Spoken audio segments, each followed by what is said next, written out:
আমার হিসাব কি হবে আমি কিছু জানি না। আমল নামার যেই অবস্থা, ইয়া লাইতাহা কানাতিল কাদিয়া, আরে ওই মৃত্যু পর্যন্তই যদি সবকিছু শেষ হয়ে যায়।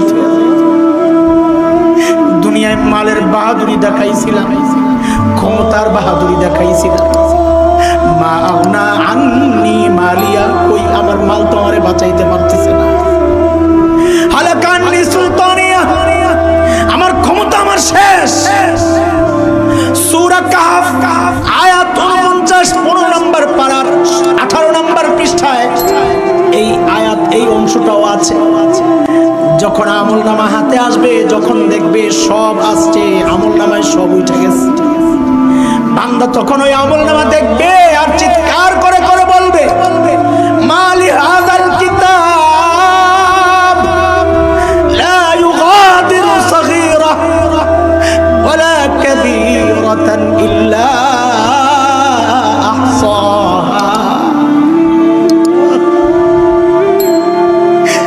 মালি হাযাল কিতাব, এটা কেমন আমলনামা, আর এটা কেমন আমলনামা, লা ইউগাদিরু সগীরা, আমার একটা ছোট গুনাহ ছাড়ে নাই, ওয়ালা কাবীরা, একটা বড় গুনাহ ছাড়ে নাই, যা করছি সব লেখা হয়ে গেছে।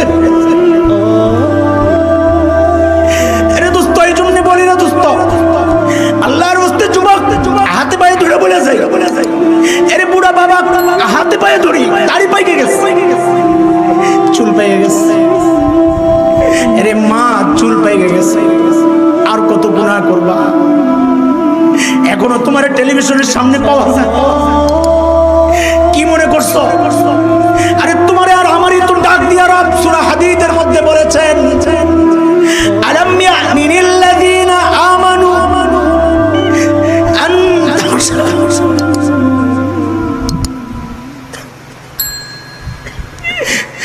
আলাম ইয়ামিনিল্লাযীনা আমানু আন তাখশা কুলুবুহুম লিযিকরিল্লাহ।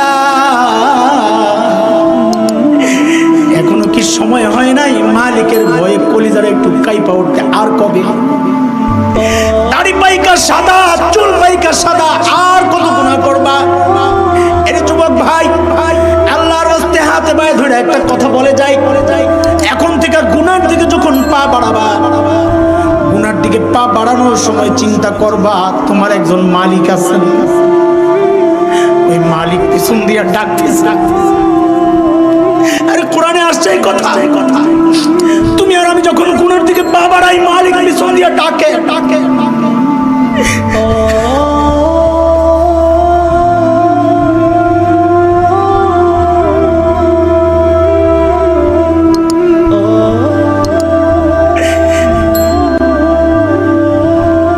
মালিক পিছন দিয়ে ডাইকা কি বলেন জানো? মালিক ডাকতেছেন আর বলতেছেন, ইয়া আইয়ুহাল ইনসান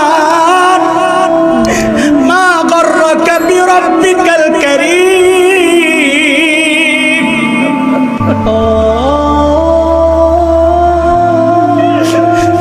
আল্লাযী খালাকাকা ফাসাওয়াকা ফাআদালাক ফি আই সূরাতিন মা শাআ রাক্কাবাক।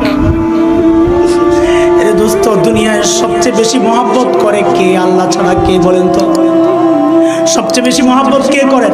আরে কথা বলেন, কে করে? মা আল্লাহ ছাড়া বলছি, আল্লাহ ছাড়া সবচেয়ে বেশি মহব্বত কে করে? আরে মাসআলা দেখেন না, সন্তান যদি বাবা মায়ের আগে ইন্তেকাল করে, বাবা তো সন্তানের লাশের পেছনে পেছনে যাইতে পারে, বাবা তো সন্তানের কবরে নামতে পারে, কারণ এটা আল্লাহ জানেন, বান্দাও জানেন। বাবা চিৎকার করে করে কাঁদবে, কিন্তু বাবার ওই ক্ষমতা আল্লাহ দিয়েছেন, ওই কবরে নাই মা, বাবার সন্তানকে দাফন কইরা আবার উপরে ওঠার ক্ষমতা আল্লাহ তাকে দিয়েছেন। কিন্তু কোনো মায়ের জন্য জায়েজ নাই সন্তানের লাশের পিছনে পিছনে যাওয়া আর ওই কবরে নামা, কারণ এটা সবাই জানে, আল্লাহ জানে না। মার কলিজায় আল্লাহ কি মায়া দিছে আল্লাহ জানে। দুনিয়ার এমন কোন মা নাই সন্তানদের দাফন করে সুস্থ অবস্থায় উপরে উঠবে, মা নিজেও লাশ হইয়া কবরে শুয়ে যাবে। মার কলিজা আল্লাহ তো মায়া দিছে,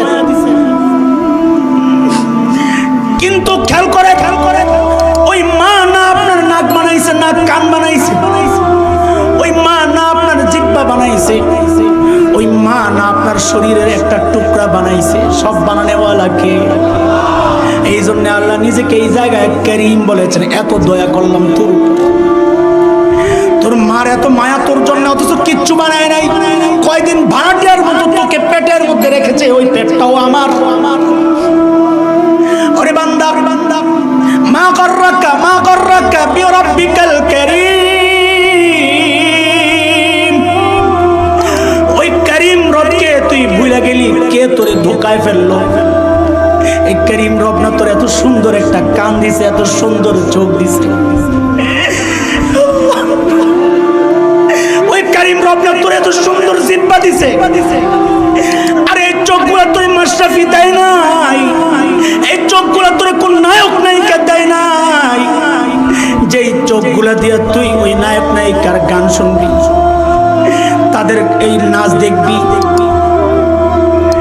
ওই কান তো তোর কোনো গায়ক দেয় নাই। এর বান্দা, ওই গায়কের গান শুনে শুনে তুই মালিকের নাফরমানি করস। এই কান আমি আল্লাহ তোরে দিছি আমার কালাম শোনার জন্য, এই জবান আমি আল্লাহ তোরে দিছি আমার কালকের পানি। এই টিস্যু দিয়ে মুইসা ফালাইয়া দিও না, এটা বড় দামি পানি, এটারে মুইসা লাগাইয়া দাও, হাতে পায়ে লাগাইয়া দাও। হইতে পারে ওই বরকতি পানির বরকতে আল্লাহ তোমার এই জায়গাগুলা কবরের আযাব থেকে মাফ করে দিবেন ইনশাআল্লাহ। চোখের পানি না আসলে আল্লাহ বলেন পাথরের দিকে তাকাও, দেখো একটা নিষ্প্রাণ পাথর।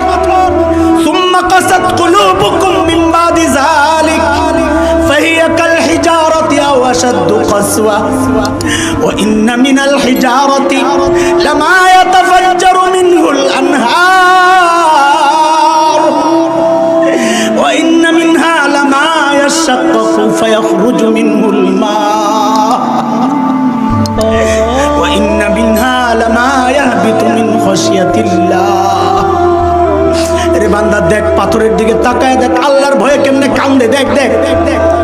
এরে বান্দা পাথর ফাটায় দেখ, ভিতরে পানি পাওয়া যায়, আল্লাহর ভয়ে ভিতরে ভিতরে কান্দি।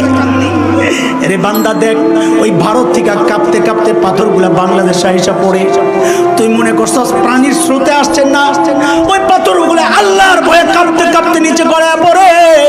আরে বান্দা মানুষ, তুই আল্লাহর ভয়ে একটু চোখের পানি তোর বের হয় না, কি হয়ে গেল রে বান্দা? তাকায়া নিজেকে ডাক দিয়া বলতেন, ইয়াবনা কুহাফা, ইয়াবনা কুহাবি কুহাফা, ও আবু কুহাফার বেটা, তুমি যদি আবু কুহাফার সন্তান না হইয়া ওই গাছের পাতা হইতা, ইয়া লাইতানি কুনতু ওয়ারাকা, আরে আমি যদি গাছের পাতা হইতাম তো আমার হিসাব দেওয়া লাগতো না। হযরত ওমর এত বড় মানুষ, নবী বলেছেন ওমরের বাড়িটা জান্নাতে দেখে আসছি, আল্লাহু আকবার।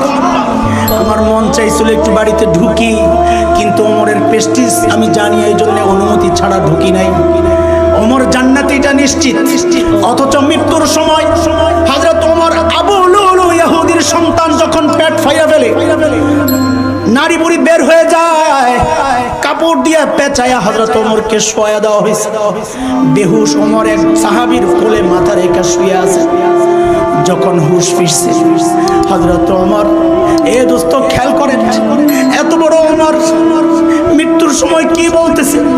হযরত ওমর মাথাটারে জমিনের মধ্যে রাখছে, গালগুলারে জমিনের সাথে ঘষতেছেন আর বলতেছেন, ওয়াইলুল লাকা ইয়া ওমর ইল্লাম ইয়াগফির লাকা রাব্বুক।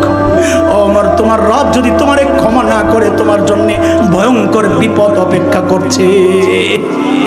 ওমরের চিন্তা, আবু বকরের চিন্তা নাই আমি গুনাহগার।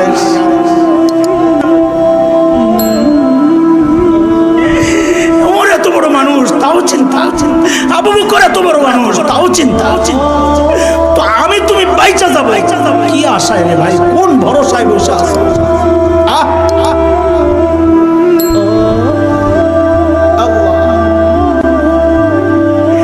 ওই ভয়ঙ্কর দিনে আফসোস করার আগে এখান থেকে সামান তৈরি করে নাও, যেন আফসোস করা না লাগে। গুনাহ থাকলে মাফ করে নাও। আমাদের বড়রা বলেন, আল্লাহকে রাজি করো, আল্লাহকে রাজি রাখো। বলেন, আল্লাহকে রাজি করো, আল্লাহকে রাজি, নেক আমল করে করে আল্লাহকে রাজি করো। কিন্তু গুনাহ করলে তো আবার অসন্তুষ্ট হবে, তাড়াতাড়ি তওবা কইরা আবার আল্লাহরে রাজি রাখো। রাজি কইরাই ছেড়ে দিও না, রাজি রাখো। তো আল্লাহকে রাজিও করব, আল্লাহকে রাজিও।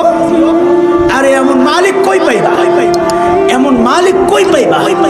দুনিয়ার মানুষ অপরাধীকে খুঁজে শাস্তি দেওয়ার জন্য, দুনিয়ার মানুষ অপরাধীকে খুঁজে শাস্তি দেওয়ার জন্য, আর আমার মালিক অপরাধীকে খুঁজে মাফ করার জন্য।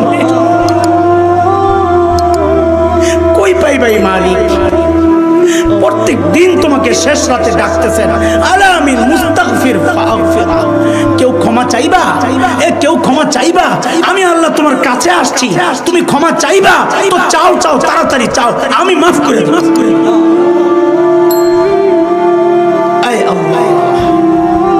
আজকে এই মজলিস থেকে সব গুনাহ এই মজলিসে রাইখা বাড়ি যাবো ইনশাআল্লাহ, ইনশাআল্লাহ।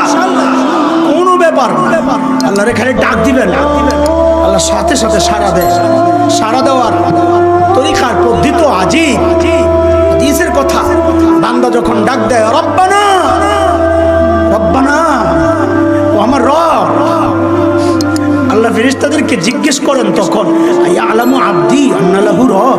আরে আমার বান্দা এতটুকু জানে তার একজন রব আছে, এটা জানে, তো জানে দেখেই তো ডাক দিছে। বলে যেহেতু ডাক দিছে কি চায়? ক্ষমা চায়। বলে সাক্ষী থাকো, দিলাম ক্ষমা। কই পাই ভাই মালিক? তারপরেও গুনাহগুলা শরীরের মধ্যে রাইখা ঘুমাইতে যাও তো তুমি পুরা কপাল, বোকা বোকা বোকা। ঘুমের আগে নিজেকে পবিত্র কইরা ঘুমাইতে যাও, কোনো ব্যাপার না। এক মুহূর্ত দরকার, এক মুহূর্ত দরকার। বলে হুজুর এত গুনাহ করছি, সব একবারে মাফ হবে? আর এটা তো এখন বোঝা সহজ, এটা তো এখন বোঝা সহজ। কম্পিউটারে মোবাইলে ডিলিট অপশন আছে, একটা একটা করেও ডিলিট করা যায়, 10টাকে ডিলিট করা যায়। বলে 1 লক্ষ ফাইল সব ডিলিট করতে চাই, তো সিস্টেম আছে, অল ডিলিটে টিপ দাও, ওকে টিপ দাও, সব গায়েব। কথা ঠিক কিনা? ওরে ভাই, তোমার নিজের হাতের বানানো কম্পিউটার, নিজের হাতের বানানো মোবাইলে যদি অল ডিলিট অপশন থাকে, এক টিপে সব গায়েব করা যায়, তো কি মনে করছো তোমার মালিকের ক্ষমতা কি ওই মোবাইলের চেয়েও দুর্বল? মালিক চাইলে অল ডিলিটে টিপ দিতে পারেন না? বলা দরকার, তুই মালিকরে বলো, মালিক আমার গুনার ফাইলে অল ডিলিটে টিপ দিয়ে দাও। মালিক বলে বান্দারে ওইটার জন্যই তো আমি তোরে প্রতিদিন ডাকি, তুই বল না।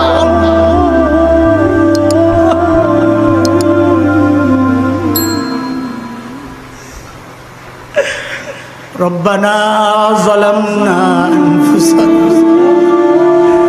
রব্বানা যালামনা আনফুসানা ওয়া ইল্লাম তাগফির লানা ওয়া তারহামনা লানাকুনান্না মিন